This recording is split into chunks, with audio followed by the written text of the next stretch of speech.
First Thessalonians chapter 4 verse 1. తెస్సలోనికీయులకు రాసిన మొదటి పత్రిక 4వ అధ్యాయం మొదటి వచనం. पहला तेस्सलोनिकी पत्री चौथा अध्याय और उसका पहला पद. Furthermore, then we beseech you, brethren, and exhort you by the Lord Jesus, that as ye have received of us, how ye ought to walk and to please God, so ye would abound more and more. మెట్టుకు సహోదరులారా, మేము ప్రభువైన యేసు ద్వారా మీకిచ్చిన ఆజ్ఞను మీరు ఎరుగుదురు కాగా, మీరేలాగు నడుచుకొని దేవుని సంతోషపరచవలనో మా వలన నేర్చుకున్న ప్రకారముగా మీరు నడుచుకొనుచున్నారు. ఈ విషయంలో మీరు అంతకంతకు అభివృద్ధి నందవలనని మిమ్మల్ని వేడుకొని ప్రభువైన యేసునందు హెచ్చరించుచున్నాము. पहला तेस्सलोनिकी 4 अध्याय पहला पद. इसलिए हे भाइयों, हम तुमसे विनती करते हैं और तुम्हें प्रभु यीशु में समझाते हैं कि जैसे तुमने हमसे योग्य चाल चलना और परमेश्वर को प्रसन्न करना सीखा है, और जैसा तुम चलते भी हो वैसे ही और भी बढ़ते जाओ. May our living and loving Savior bless the reading and meditation of His precious word unto us. మన ప్రభువును సజీవుడైనటువంటి యేసు ప్రభువు మన యొక్క ధ్యాన భాగాన్ని మన కొరకై దీవించి ఆశీర్వదించును గాక. हमारा जीवता परमेश्वर, हमारा जीवता और उद्धार करता परमेश्वर हमारे इस वचन के भाग को हमारे मनन के लिए आशीषित करे. Our Lord Himself may speak to us. మన ప్రభువే సాక్షాత్తు మనతో మాట్లాడును గాక.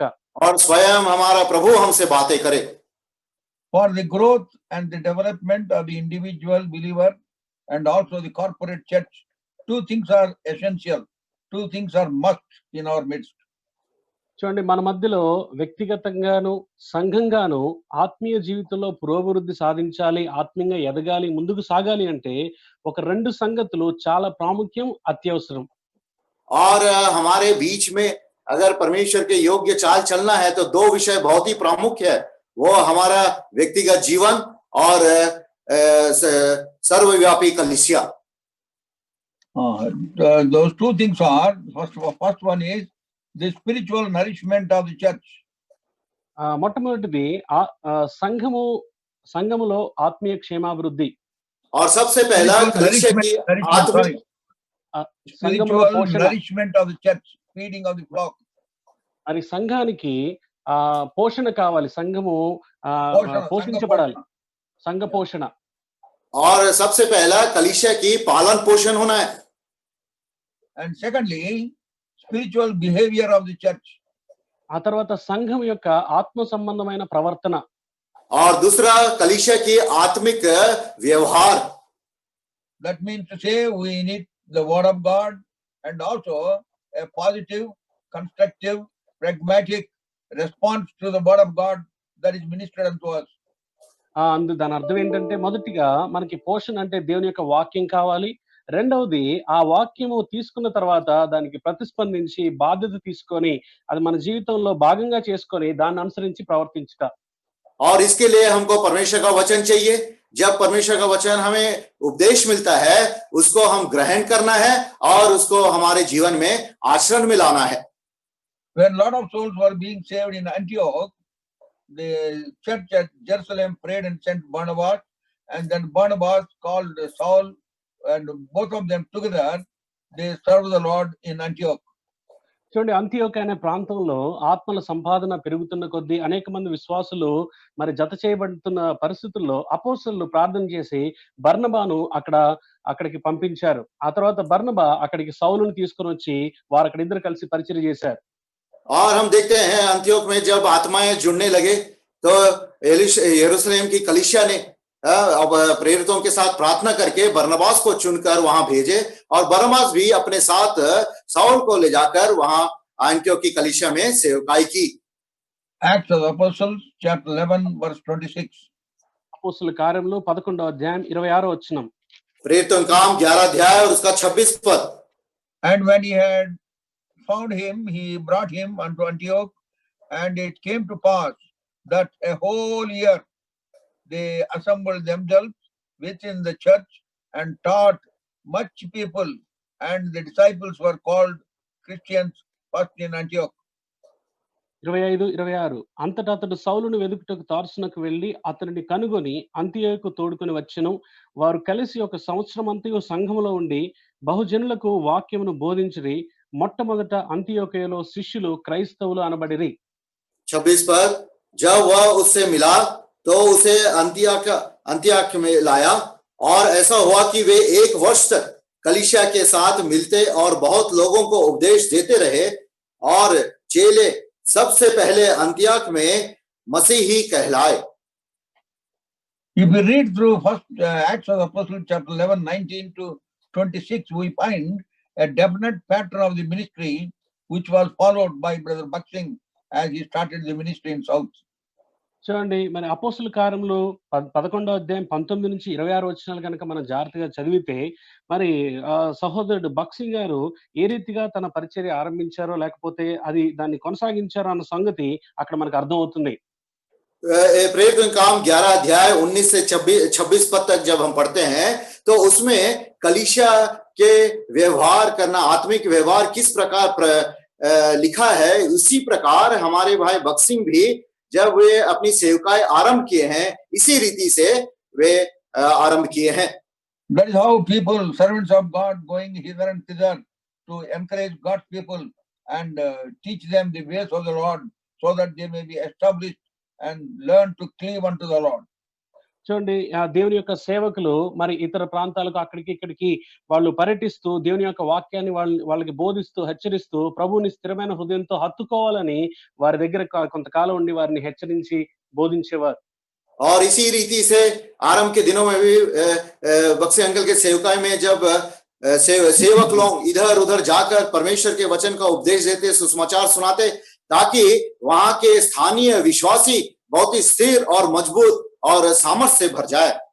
Paul and Barnabas, they stayed in Antioch for 1 year, 365 days in one place and ministered the word of God for the edification of God's people. చూడండి అంతియోకయలో పౌలు బర్నబాలు కలిసి ఒక పూర్తికాల సంవత్సరం 365 రోజులు ఉన్నారు. అక్కడ స్థానిక విశ్వాసుల్ని బలపరిచి వారిని స్థిరపరిచి అక్కడ పరిచర్య చేశారు. और हम देखते हैं यहाँ पे पौलुस और बरनबास पूरे 1 साल 365 दिन वहां पे रहकर उनकी सेवकाई करते, उपदेश देते, सिखाते ताकि विश्वासी, वहां स्थानीय विश्वासी प्रोत्साहित होने के लिए और बल और सामर्थ पाने के लिए. Thereby we understand the importance of ministering the word of grace, word of God unto the people of God. మరి దీని నుంచి మనకు అర్థమవుతుంది ఏంటంటే దేవుని యొక్క ప్రజలకు దేవుని యొక్క వాక్యము పోషణ ఎంత ప్రాముఖ్యమైందో ఈ కృపా వాక్యం యొక్క ప్రాముఖ్యత ఎంతో అన్న సంగతి మనకు కొంత అర్థమవుతుంది. और इससे हमको ये जानकारी प्राप्त होता है कि परमेश्वर के संतों या फिर प्रजा के लिए परमेश्वर के वचन का उपदेश देना बहुत ही प्रामुख्य है. How do we minister the word of God unto God's people? దేవుని ప్రజలకు దేవుని యొక్క వాక్యాన్ని ఎలా పంచుకోవాలి, ఎలా పరిచర్య చేయాలి? परमेश्वर के वचन को परमेश्वर के संतों प्रजा के साथ कैसे हमको बांटना या उपदेश देना है? There is a divine principle that is in operation right from the beginning. చూడండి ఆరంభం నుంచి కూడా దైవికమైనటువంటి ఒక నియమము మనకి కనిపిస్తా ఉంది. ఇది ఆరంభం నుంచి ఉంది. और हम देखते हैं प्रारंभ से ही एक दैविक नियम को लागू किया गया. Ezra chapter 7 verse 10. ఎజ్రా గ్రంథము 7వ అధ్యాయము 10వ వచనం. एजरा 7 अध्याय और उसका 10 पद. Ezra 7:10. For Ezra had prepared his heart to seek the law of the Lord and to do it and to teach in Israel statutes and judgments. Ezra యెహోవా ధర్మశాస్త్రమును పరిశోధించి దాని చొప్పున నడుచుకొనుటకును ఇశ్రాయేలీయులకు దాని కట్టడలను విధులను నేర్పుటకును దృఢ నిశ్చయము చేసుకొనెను.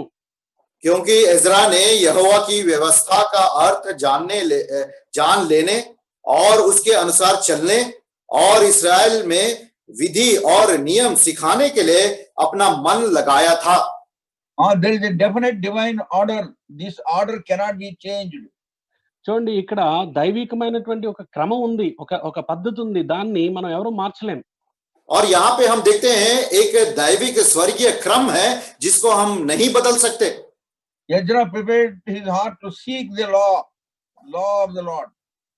మొట్టమొదటిగా మరి ఎజ్రా తన హృదయాన్ని సిద్ధపరచుకున్నాడు ఏంటంటే దేవుని యొక్క ధర్మశాస్త్రాన్ని పరిశోధించుటకు లేక వెదుకుటకు. सबसे पहले इज़रा ने क्या किया? अपने मन को तैयार किया कि व्यवस्था के अर्थ को जाने. And then secondly we find and to do it.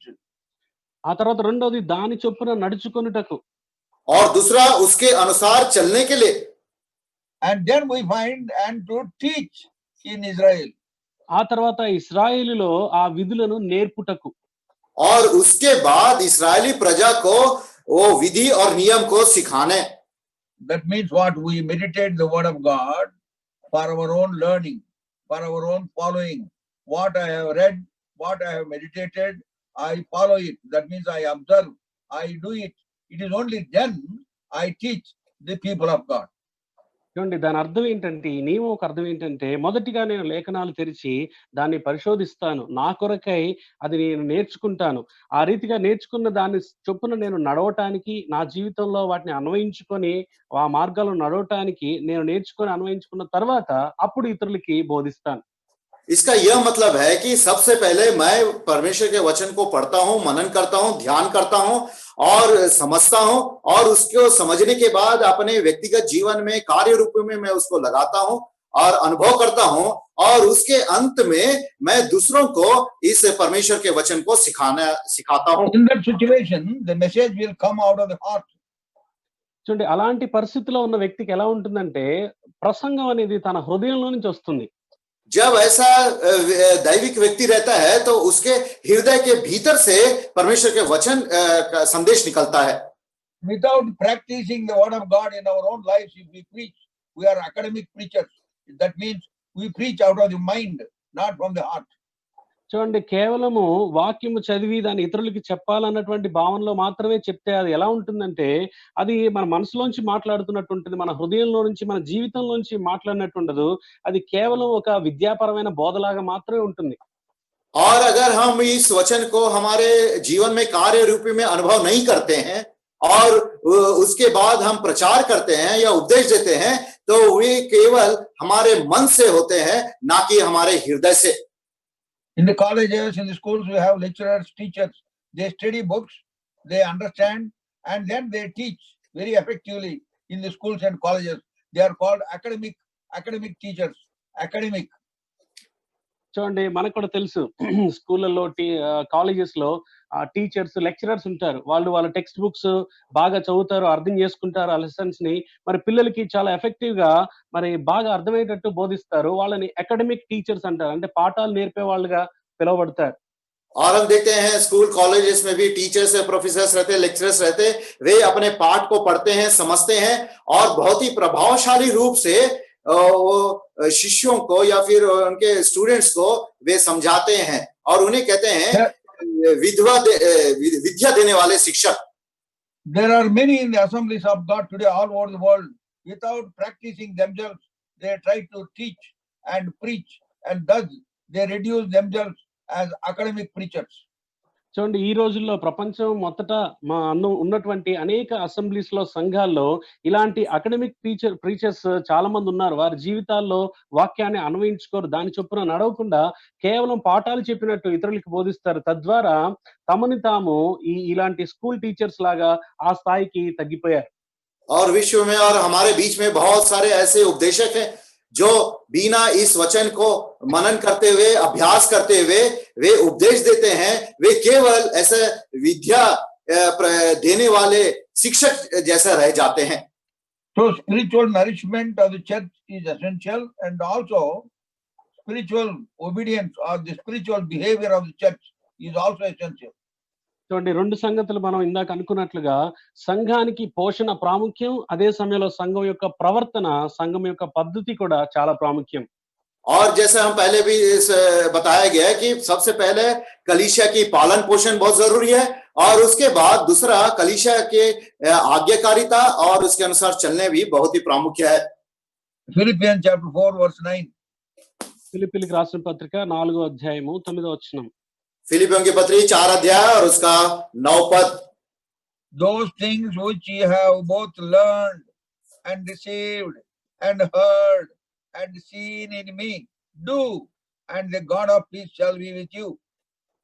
4వ అధ్యాయం 9వ వచనం, మరియు మీరు నా వలన ఏవి నేర్చుకుని అంగీకరించితిరో, నా యందు ఉన్నట్టుగా ఏవి వింటిరో, ఏవి చూచితిరో అట్టి వాటిని చేయుడి, అప్పుడు సమాధానకర్తయగు దేవుడు మీకు తోడైయుండును. जो बातें तुमने मुझसे सीखी और ग्रहण की और सुनी और मुझ में देखी, उन्हीं का पालन किया करो, तब परमेश्वर जो शांति का सोता है तुम्हारे साथ रहेगा. When we read the word of God, we should give due emphasis to the important expressions in the word of God. Then you will get the message. Here in this verse, the very important expression is, and do, D-O-do, Cheyudi. See in your language what is. దేవుని యొక్క వాక్యం మనం చదువుతున్నప్పుడు, ధ్యానిస్తున్నప్పుడు ఆ వాక్యంలో రాయబడిన కొన్ని ప్రాముఖ్యమైనటువంటి మాటలు, ఎక్స్‌ప్రెషన్స్ మనం గమనించాలి. ఈ వచనంలో కూడా అట్టి వాటిని చేయుడి అన్నది చాలా చాలా ప్రాముఖ్యమైన మాట. और जब हम परमेश्वर के वचन को पढ़ते हैं या मनन करते हैं, कुछ खास बातों को हमको ध्यान देना है, और यहाँ पे हम देखते हैं ऐसे ही तुम किया करो. See, there are wonderful expressions. You have learned, you have received, you have heard, and you have seen, but now you do. That is what Paul is saying to Philippian believer. మన ఇక్కడ ఫిలిప్పీలో ఉన్నటువంటి విశ్వాసులకి అపోస్తలుడు పౌలు ఏం చెప్తున్నాడంటే, చూడండి, మీరు ఏవి నేర్చుకున్నారో, వేటిని అంగీకరించారో, తర్వాత వేటిని విన్నారో, వేటిని చూశారో వాటన్నిటిని ఇప్పుడు చేయండి అని అంటున్నాడు. देखिए पौलुस कैसा ये विवरण करता है कि तुमने जो सीखी है, तुमने जो ग्रहण किया है, तुमने जो सुना है और तुमने जो मुझ में देखी है, इसी का पालन किया करो. That is how Christian life is a life of practice, life of practice. అందుకే క్రైస్తవ జీవితం అనేది అభ్యాసంతో కూడిన జీవితం. అంటే క్రైస్తవ్యాన్ని మనం అభ్యసించాలి, అది నడుచుకోవాలి. और इसी कारण मसीही जीवन जो है अभ्यास का जीवन है, अभ्यास करना है. Apostle Paul and his followers have got this experience. That's why with great confidence they are saying these words in 1 Thessalonians chapter 2 verse 10.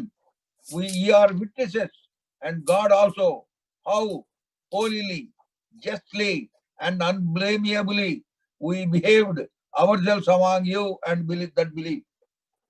చూడండి, అపోస్తలుడైన పౌలు తనతో పాటు ఉన్నటువంటి విశ్వాసులు తనను అనుసరించిన వారు తమ జీవితాల్లో ఇలాంటి అభ్యాసాత్మకమైనటువంటి క్రైస్తవ జీవితాన్ని కలిగి ఉన్న కారణాన్ని బట్టి తెస్సలోనికీయులకు రాస్తూ ఎంతో ధైర్యంగా అంటున్నారు ఏంటంటే, మేము మీ ఎదుట, మీ విశ్వాసులను మీ ఎదుట ఎంత భక్తిగా ఉన్నామో, నీతిగా ఉన్నామో, అనింద్యంగా ఉన్నామో, ప్రవర్తించామో దానికి మీరు సాక్షులు, దేవుడు కూడా మాకు సాక్షి అని ధైర్యంగా మాట్లాడుతున్నారు. और हम देखते हैं यहाँ पे 1 थिस्सलुनी 2:10 के अनुसार पौलुस और उसके अनुचरण जो वे अभ्यास जो किए हैं, उन विश्वासियों के सामने उसी धैर्य से 10 पद में कहते हैं, तुम आप ही गवाह हो और परमेश्वर भी गवाह है कि तुम विश्वासियों के बीच में हमारा व्यवहार कैसा पवित्र और धार्मिक और निर्दोष रहा है. In these meetings we are very often using certain expressions. Christian life is a life of faith. Christian life is a life of practice. Christian life is a life of progress. చూడండి, ఈ యొక్క మరి పరిశుద్ధ సమాజ కూడికల్లో జరిగిన meetings లో ఇప్పటి వరకు కొన్ని మాటలు తిరిగి మనకి చెప్పబడుతూ వినబడుతున్నాయి. అదేంటంటే, క్రైస్తవ జీవితం అనేది విశ్వాసంతో కూడిన జీవితము, క్రైస్తవ జీవితం అనేది అభివృద్ధి చెందేటువంటి జీవితము, తర్వాత క్రైస్తవ జీవితం అనేది అభ్యసింపదగినటువంటి జీవితం, అది ఆచరణ యోగ్యమైన జీవితం. और इस पवित्र महासभा में हम बारंबार इस बातों को विचार कर रहे हैं कि मसीही जीवन विश्वास का जीवन है, मसीही जीवन अभ्यास का जीवन है, मसीही जीवन आगे बढ़ने वाला जीवन है. Unless you practice, you cannot progress. Remember these words. Unless you practice, you can never ever progress in your spiritual life. మరి ఈ మాటలు చాలా చాలా జాగ్రత్తగా మీరు గుర్తుపెట్టుకోండి. మీ యొక్క జీవితాల్లో క్రైస్తవ్యాన్ని అభ్యసించకపోతే ఏ మాత్రం ముందుకు ఎదగలేము, అభివృద్ధి పురోగతి సాధించలేము. हमको ये बात को बहुत ही चेतावनी के रूप में लेना है कि जब तक हम हमारे मसीही जीवन में इस वचन का अभ्यास नहीं करेंगे तो हम मसीही आत्मिक जीवन में हम आगे नहीं बढ़ सकते. Do we practice? మనము అభ్యసిస్తున్నామా? क्या हम वचन को अभ्यास कर रहे हैं हमारे जीवन में? We were singing that English hymn, wonderful song, much sung all over the world, but seldom practiced. చూడండి, ఇప్పుడు మనం ఒక ఇంగ్లీష్ పాట మాట్లాడుకున్నాం. చాలా మన అందరికీ పరిచయమైన పాట. ప్రపంచం అంతటా అనేక మంది ఎక్కువ సార్లు పాడుకునేటువంటి పాట. పాటలైతే పాడతాం కానీ, అది జీవితంలో అన్వయించుకునే విషయానికి వచ్చేసరికి చాలా తక్కువగా అన్వయించబడినటువంటి పాట. अभी हमने जो एक इंग्लिश का गाना गाया, वो बहुत ही प्रामुख्य गाना है, पूरे संसार भर में वो परिचित है और बहुत बार हम गाते हैं, लेकिन समस्या यह है कि हम तो गाते हैं लेकिन उसका अभ्यास नहीं करते. All to Jesus I surrender. మరి నా యేసుకు నా సర్వము అప్పగిస్తున్నాను. मेरा हर एक चीज मैं प्रभु को, यीशु को समर्पित करता हूं. All to Jesus I surrendered. Have you surrendered? మరి నా జీవితం అంతా ప్రభువుకి నేను అర్పిస్తున్నాను అని పాడాము. నిజంగా అప్పగించుకున్నామా? అర్పించామా? हमने तो गाया कि सारे विषय मैं मसीह को समर्पित करती हूं. क्या मैं समर्पित किया हूं? To what extent, to what percentage of your life you have surrendered at the feet of the Lord? మరి ప్రభు యొక్క పాదాల దగ్గర నీ యొక్క జీవితాన్ని ఎంతగా సమర్పించావు? నీ యొక్క సమర్పణ శాతం ఎంత? हमने मसीह के पद चिन्हों में कितने हद तक और कितने प्रतिशत अपने जीवन को समर्पित किए हैं? Romans chapter 6. రోమిలికి రాసిన పత్రిక 6వ అధ్యాయం. रोमियों की पत्री 6 अध्याय verse 13. 13వ వచనం. और उसका 13 पद. Neither yield ye your members as instruments of unrighteousness unto sin, but yield yourself unto God as those that are alive from the dead, and your members as instruments of righteousness unto God. మరియు మీ అవయవములను దుర్నీతి సాధనములుగా పాపమునకు అప్పగింపకుడి. అయితే మృతులలో నుండి సజీవులం అనుకొని మిమ్మును మీరే దేవునికి అప్పగించుకొనుడి. మీ అవయవములను నీతి సాధనములుగా దేవునికి అప్పగించుడి. 13 पद. और ना अपने अंगों को अधर्म के हथियार होने के लिए पाप को सौंपो, पर अपने आप को मरे हुओं में से जी उठे हुए जानकर परमेश्वर को सौंपो, और अपने अंगों को धर्म के हथियार होने के लिए परमेश्वर को सौंपो. Verse 19, last portion. Yield your members servants to righteousness and to holiness. 19వ వచనం చివరిలో చూడండి. అలాగే పరిశుద్ధత కలుగుటకై ఇప్పుడు మీ అవయవములను నీతికి దాసులుగా అప్పగించుడి. और 19 पद के आखिरी भाग में वैसे ही अब अपने अंगों को पवित्रता के लिए धर्म के दास करके सौंप दो. Romans chapter 12. రోమిలికి రాసిన పత్రిక 12వ అధ్యాయం. रोमियों की पत्री 12 अध्याय verse 1. మొదటి వచనం. पहला पद. I beseech you therefore, brethren, by the mercies of God, that ye present your bodies a living sacrifice, holy, acceptable unto God, which is your reasonable service. కాబట్టి సహోదరులారా, పరిశుద్ధమును దేవునికి అనుకూలమునైన సజీవ యాగముగా మీ శరీరములను ఆయనకు సమర్పించుకొనుడని దేవుని వాత్సల్యమును బట్టి మిమ్మును బతిమాలుకొనుచున్నాము. ఇట్టి సేవ మీకు యుక్తమైనది. इसलिए हे भाइयों, मैं तुमसे परमेश्वर की दया स्मरण दिलाकर विनती करता हूं कि अपने शरीरों को जीवित और पवित्र और परमेश्वर को भावता हुआ बलिदान करके चढ़ाओ. ये ही तुम्हारी आत्मिक सेवा है. A servant of God said, believers sing lies as they sing songs.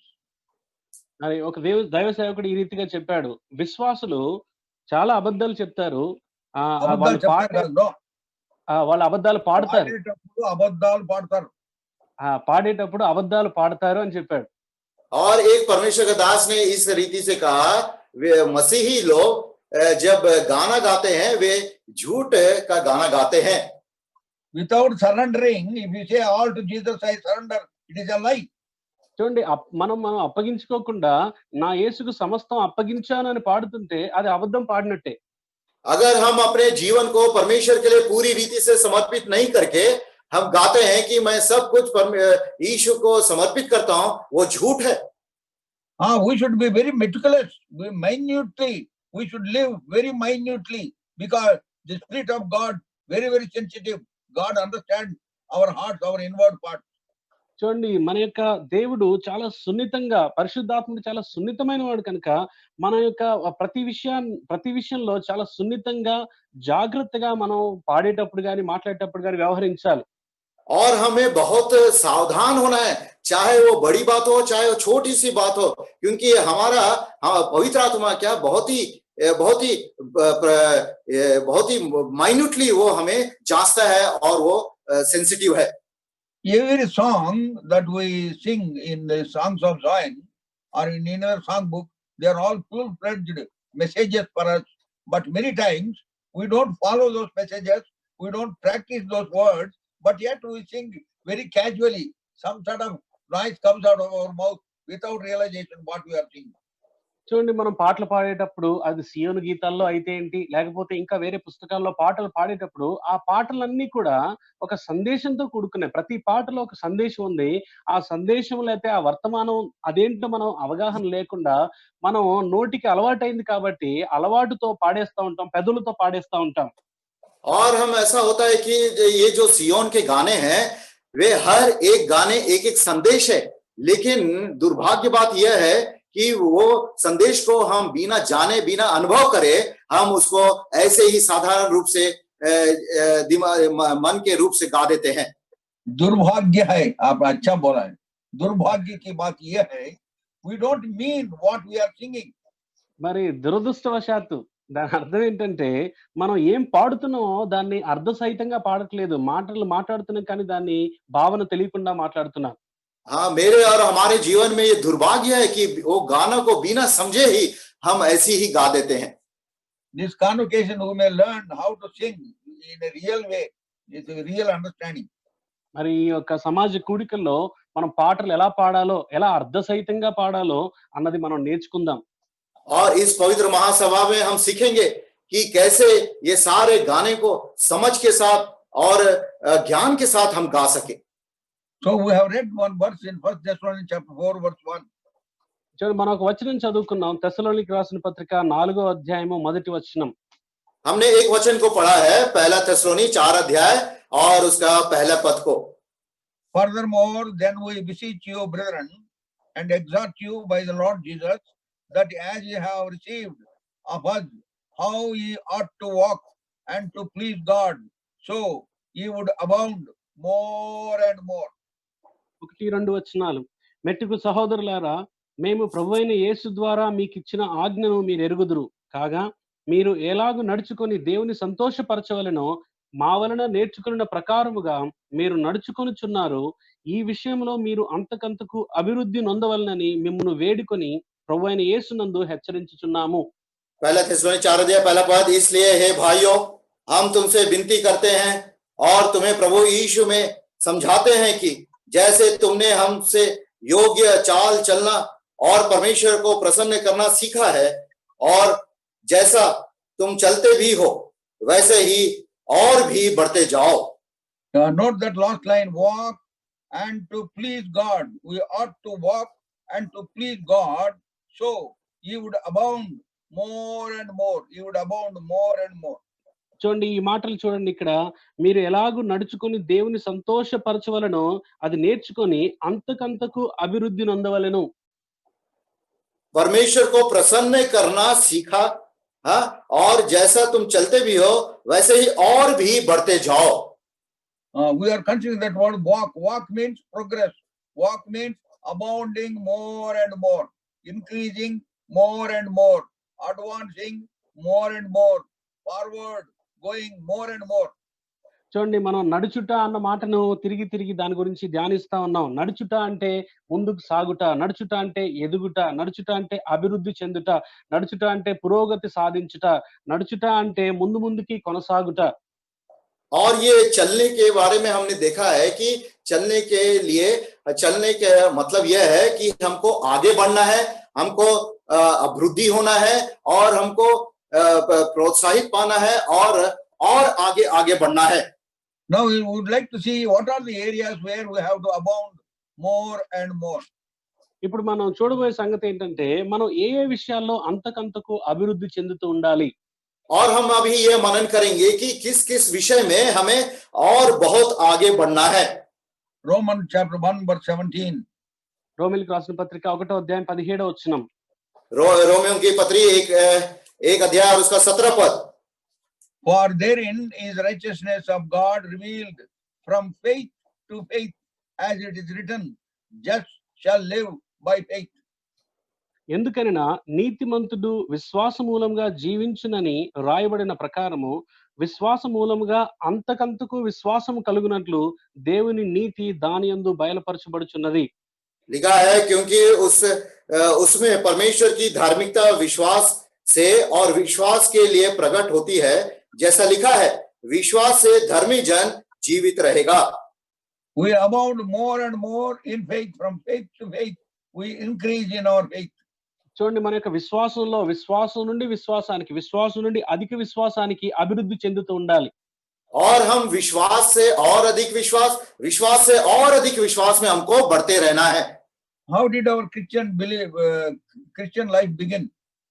చూడండి, మన యొక్క క్రైస్తవ జీవితం ఎలా ఆరంభించబడింది? हमारा मसीही जीवन किस रीति से प्रारंभ हुआ है? It is by faith. అది విశ్వాసం ద్వారా ఆరంభించబడింది. हाँ, विश्वास के द्वारा आरंभ हुआ है। Because we read in Ephesians chapter 5, chapter 2 verse 8, by grace you are saved through faith. మరి అందుకే మన ఎఫెసీయులకు రాసిన పత్రిక 2వ అధ్యాయం 8వ వచనంలో మీరు విశ్వాసం ద్వారా కృపచేత రక్షించబడి ఉన్నారు అని చదువుతాం. और हम पढ़ते हैं इफिसियों 2 अध्याय 8 पद में, क्योंकि विश्वास के द्वारा अनुग्रह से तुम्हारा उद्धार हुआ है। Then how did we get that faith? మరి ఆ విశ్వాసం మనకి ఎలా వచ్చింది? और वो विश्वास हमारे अंदर कैसे प्रवेश किया? Romans chapter 10 verse 17. రోమిలికి రాసిన పత్రిక 10వ అధ్యాయం 17వ వచనం. रोमियों की पत्री 10 अध्याय उसका 17 पद। There we read like this. అక్కడ ఈ రీతిగా మనం చదువుతాం. हम इस रीति से पढ़ते हैं, Faith cometh by hearing, hearing by the word of God. కాగా వినుట వలన విశ్వాసం కలుగును, వినుట క్రీస్తుని గూర్చిన మాట వలన కలుగును. अतः विश्वास सुनने से और सुनना मसीह के वचन से होता है। Masiih ka vachan says, we heard the word of God in a meeting like this, or somebody ministered unto us, or we read word of God in some tract or in the Bible. That is how faith was inculcated by the power of the Holy Spirit. That is how we believed on the Lord Jesus Christ and accepted him as our personal Lord and Savior. చూడండి, దేవుని యొక్క వాక్యము అంటే క్రీస్తు వాక్యం మన దగ్గరికి ఇదిగో ఇలాగా మీటింగ్స్ ద్వారానో, లేకపోతే ఇంకెవరన్నా వచ్చి మనకి పరిచయం చేయటం ద్వారానో, లేకపోతే ఇంక నువ్వు ఎక్కడన్నా చదవటం ద్వారానో, ఏదో ట్రాక్ లో చదవటం ద్వారానో, ఆ రీతిగా చదవటం ద్వారా పరిశుద్ధాత్మ యొక్క శక్తి ద్వారా విశ్వాసం అనేది నీలో కలిగింది. తద్వారా మనం దేవుని దగ్గరికి వచ్చాం, దేవుని తెలుసుకోగలిగాం, ఆ రీతిగా విశ్వాస జీవితాన్ని ఆరంభించాం. और जैसे यहाँ पे लिखा है, विश्वास सुनने के द्वारा होता है, और सुनना चाहे ऐसे पवित्र महासभा में या प्रत्येक सभा में, या फिर पर्ची के द्वारा हमने पढ़ा, या फिर वचन पढ़ने के द्वारा, ये जो विश्वास हमारे अंदर उत्पन्न हुआ है, और इस विश्वास से हम प्रभु यीशु मसीह पर विश्वास किए हैं, जिसके द्वारा हमारा उद्धार हुआ है। Now we should abound more and more in faith. కాబట్టి ఇప్పుడు ఇలాంటి విశ్వాసంలో మనం అంతకంతకు అభివృద్ధి చెందాలి. और अब ऐसी विश्वास में हमको और अधिक बढ़ना है। By initial faith, according to John's Gospel 1:12, by initial faith we are made his, and by continued faith we are kept his. చూడండి, యోహాను సువార్త 1వ అధ్యాయం 12వ వచనం ప్రకారం మరి ఆరంభ విశ్వాసం ద్వారా మనం ఆయన వారం చేయబడ్డాము. ఆ తర్వాత విశ్వాసంలో ఎదిగేటప్పుడు ఆయన చేత లేదా విశ్వాసం ద్వారా కాపాడబడుచున్నాం. और जब हमारा विश्वास आरंभ हुआ है, उसमें क्या हम प्राप्त किए हैं कि हम परमेश्वर के संतान हो गए हैं। लेकिन जब हम विश्वास में बढ़ते हैं, विश्वास के द्वारा हमारी रक्षा होती है, हम उसमें सावधानी से रखे जाते हैं। John's Gospel chapter 8 verse 31. యోహాను సువార్త 8వ అధ్యాయం 31వ వచనం. यूहन्ना रचित सुसमाचार 8 अध्याय उसका 31 पद। Then said Jesus to those Jews which believed on him, if ye continue in my word, then are ye my disciples indeed. కాబట్టి యేసు తనను నమ్మిన యూదులతో, మీరు నా వాక్యమందు నిలిచిన వారైతే నిజముగా నాకు శిష్యులై ఉండి సత్యమును గ్రహించెదరు. कहता है, तब यीशु ने उन यहूदियों से जिन्होंने उस पर विश्वास किया था कहा, यदि तुम मेरे वचन में बने रहोगे तो सचमुच मेरे चेले ठहरोगे। So continual obedience to the word of God will increase our faith on God. చూడండి, దేవుని యొక్క వాక్యంలో నిలిచి ఉండుట ద్వారా, కొనసాగుట ద్వారా మనము విశ్వాసంలో ఎదుగుతాం. जब हम लगातार परमेश्वर के वचन में बने रहेंगे और उसका पालन करेंगे तो हम Yeah, let us understand this. Romans 10:17 says, by hearing the word of God, faith was inculcated. Now 8:31 of John's Gospel says, if you continue in my word, that means we are exhorted to continue in that word so that our faith also may increase and abound. ఇక్కడ ఈ రెండు సంగతులు మనం జాగ్రత్తగా గమనించి అర్థం చేసుకోవాలి. రోమీయులకు రాసిన పత్రిక 10వ అధ్యాయం 17వ వచనంలో వినుట వలన విశ్వాసం కలుగుతుంది, విశ్వాసం అనేది మనలో నాటబడుతుంది అన్న సంగతి చూసాము. ఆ తర్వాత యోహాను సువార్త 8:31లో ఆ యొక్క వాక్యములో విన్నటువంటి వాక్యంలో కొనసాగుట ద్వారా ఆ విశ్వాసంలో మనం ఎదుగుతాము, అభివృద్ధి చెందుతాము. और यहाँ दो विषय को हमने देखा और उसको हमको ध्यान देना है. रोमियो की पत्री 10 अध्याय 17 पद में विश्वास सुनने के द्वारा, मसीह के वचन को सुनने के द्वारा होता है, जिसका मतलब जब हम मसीह के वचन को सुनते वो वचन हमारे हृदय में रहता है. लेकिन जब हम वचन में बने रहते हैं, लगातार बने रहते हैं, वो वचन हमें उनके नजदीक और विश्वास में अधिक बढ़ाने के लिए हमें सहायता करती है. So Christian life is a life of faith. So we should have faith in God continuously, consistently, all through our life until we breathe our last or until the Lord would come again.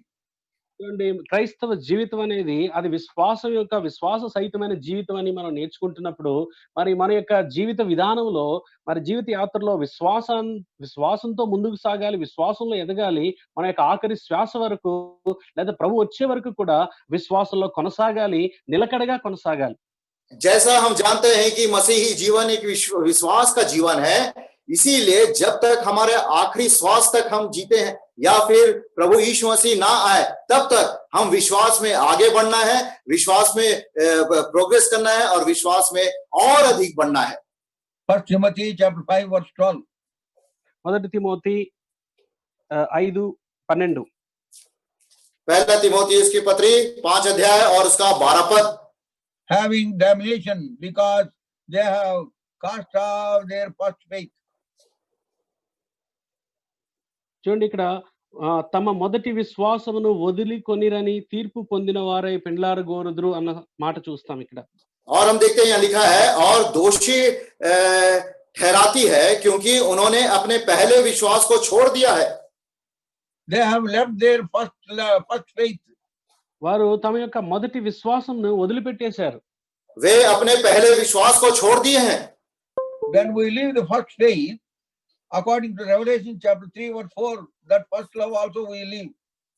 చూడండి, మనం మొదటి విశ్వాసాన్ని కనుక కోల్పోతే ప్రకటన గ్రంథం 3వ అధ్యాయం 4వ వచనం 3వ అధ్యాయం 4వ వచనం ప్రకారము మొదటి ప్రేమను కూడా కోల్పోతాం. जब हम पहले विश्वास को हम खो देते हैं या छोड़ देते हैं तो प्रकाशित वाक्य 3 अध्याय 4 पद के अनुसार हम अपने पहले प्रेम को भी खो देते हैं. विश्वास, faith is the foundation for Christian life. If there is no faith, there is no love. If there is no love, according to Revelation chapter 3 verse 5, even those works also we lose. చూడండి, క్రైస్తవ జీవితం అనేది విశ్వాస జీవితం. విశ్వాసమే క్రైస్తవ్యానికి పునాది. విశ్వాసం లేకపోతే ప్రేమ లేదు. ప్రేమ లేనప్పుడు ప్రకటన గ్రంథం 2వ అధ్యాయం 5వ వచనం ప్రకారము క్రియలు ఎన్నున్నా కూడా ప్రభు వాటిని అంగీకరించడు. और देखते हैं जो अगर हम पहले विश्वास को खो देते हैं तो हम प्रेम को भी खो देते हैं और अगर हम प्रेम खो देते हैं परमेश्वर हमें अंगीकार नहीं करेगा. Revelation 3:5 के अनुसार even we lose those works. और वो कार्य को भी हम खो देते हैं. Read that verse 5, Revelation 3:5. జయించువాడు అంకుల్ ఇట్ ఇస్ 2:5. నీవు ఏ స్థితిలో నుండి పడితే అది జ్ఞాపకం చేసుకొని మారు మనసు పొంది ఆ మొదటి క్రియలను చేయము. అట్లు చేసి నీవు మారు మనసు పొందితేనే సరే, లేని ఎడల నేను నీ యొద్దకు వచ్చి నీ దీపస్తంభమును దాని చోట నుండి తీసివేతును. इसलिए स्मरण कर कि तू कहां से गिरा है और मन फिरा और पहले के समान काम कर.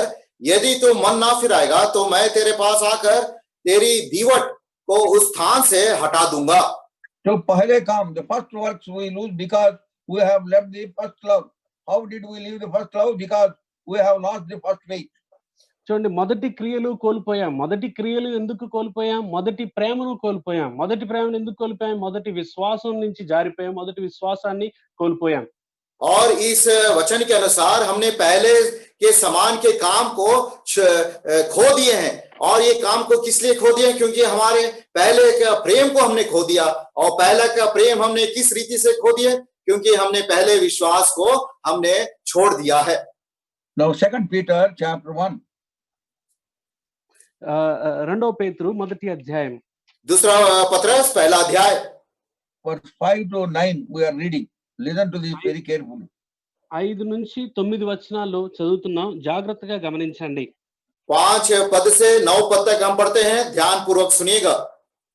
And beside this, giving all diligence, add to your faith virtue, and to faith and to virtue and knowledge, and to knowledge temperance, and to temperance patience, and to patience godliness, and to godliness brotherly kindness, and to brotherly kindness charity. For if these things be in you and abound, they make you that ye shall neither be barren nor unfruitful in the knowledge of our Lord Jesus Christ. But he that lacketh these things is blind and cannot see afar off, and has forgotten that he was purged from his old sins. 5వ వచనం నుంచి, ఈ హేతువు చేతనే మీ మట్టుకు మీరు పూర్ణ జాగ్రత్త గలవారై మీ విశ్వాసమునందు సద్గుణమును, సద్గుణమునందు జ్ఞానమును, జ్ఞానమునందు ఆశానిగ్రహమును, ఆశానిగ్రహమునందు సహనమును, సహనమునందు భక్తిని, భక్తి యందు సహోదర ప్రేమను, సహోదర ప్రేమయందు దయను అమర్చుకొనుడి. ఇవి మీకు కలిగి విస్తరించిన ఎడల అవి మన ప్రభు అయిన యేసు క్రీస్తును గూర్చిన అనుభవ జ్ఞాన విషయంలో మిమ్మును సోమరులైనను నిష్ఫలులైనను కాకుండా చేయును. ఇవి ఎవనికి లేకపోవునో వాడు తన పూర్వ పాపములకు శుద్ధి కలిగిన సంగతి మరిచిపోయి గ్రుడ్డివాడును దురదృష్టి లేనివాడును అగును. 5 पद से, इसी कारण तुम सब प्रकार का यत्न करने अपने विश्वास पर सद्गुण, और सद्गुण पर समझ, और समझ पर संयम, और संयम पर धीरज, और धीरज पर भक्ति, और भक्ति पर भाईचारे की प्रीति, और भाईचारे की प्रीति पर प्रेम बढ़ाते जाओ। क्योंकि यदि ये बातें तुम में वर्तमान रहे और बढ़ती जाए, तो तुम्हें हमारे प्रभु यीशु मसीह की पहचान में निकम्मे और निष्फल ना होने देगी। क्योंकि जिसमें ये बातें नहीं, वो अंधा है और धुंधला देखता है, और अपने पिछले पापों से धुलकर शुद्ध होने को भूल बैठा है। Note that verse 5 in the beginning. Add to your faith all these spiritual traits, characteristics. 5వ వచనంలో మనం చూస్తాము, మరి క్రైస్తవ గుణశీల లక్షణాలు అవి మొదట దేంతో ఆరంభమవుతున్నాయంటే మీ విశ్వాసమునకు అవి జత చేయండి. మీ విశ్వాసమునందు సద్గుణము అని విశ్వాసంతో అన్ని ఆరంభమవుతున్నాయి. 5 पद के पहले भाग में हम देखते हैं कि यत्न करो कि अपने विश्वास में ये सारे चीजों को जोड़ लो। विश्वास में हमको ये सब जोड़ना है। So foundation is the faith on which the spiritual traits are built up step by step in our life. చూడండి, పునాది అనేటువంటి క్రైస్తవ విశ్వాసం మీద ఈ క్రైస్తవ లక్షణాలు గుణశైల్యాలు ఒకదాని మీద ఒకటి కట్టబడతాయి. और हम देखते हैं मसीही जीवन का जो नींव है वो विश्वास है, और उसी के बाद ये सारे सद्गुण और गुण हमारे अंदर एक कदम बाय एक कदम बढ़ते जाता है। That means to say, if there is no vishwas, if there is no faith, all these things cannot be built up. మరి ఇంకో దాని అర్థం ఏంటంటే, విశ్వాసం అనేది మొదటగా లేకుండా, విశ్వాసం మీద గనక కట్టబడకపోతే, విశ్వాసం లేకపోతే ఇవన్నీ నిలబడలేవు, కట్టబడలేవు. और इसका यह मतलब है कि हमारा मसीही जीवन में अगर विश्वास नींव नहीं है, तो ये सारे गुणों को हम निर्माण नहीं कर सकते हमारे आत्मिक जीवन में। That is the importance of faith. మరి అది విశ్వాసం యొక్క ప్రాముఖ్యత. ये ही विश्वास का प्रामुख्यता है। That's what we have read in Romans chapter 1 verse 17. The just shall live by faith. అదే మనం రోమిల్కి రాసిన పత్రిక 1వ అధ్యాయం 17వ వచనంలో చదివాము, మరి నీతిమంతుడు విశ్వాస మూలంగా జీవించును అని. और यही हमने रोमियों की पत्री पहला अध्याय और उसके 17 पद में पढ़े हैं, विश्वास से धर्मी जन जीवित रहेगा।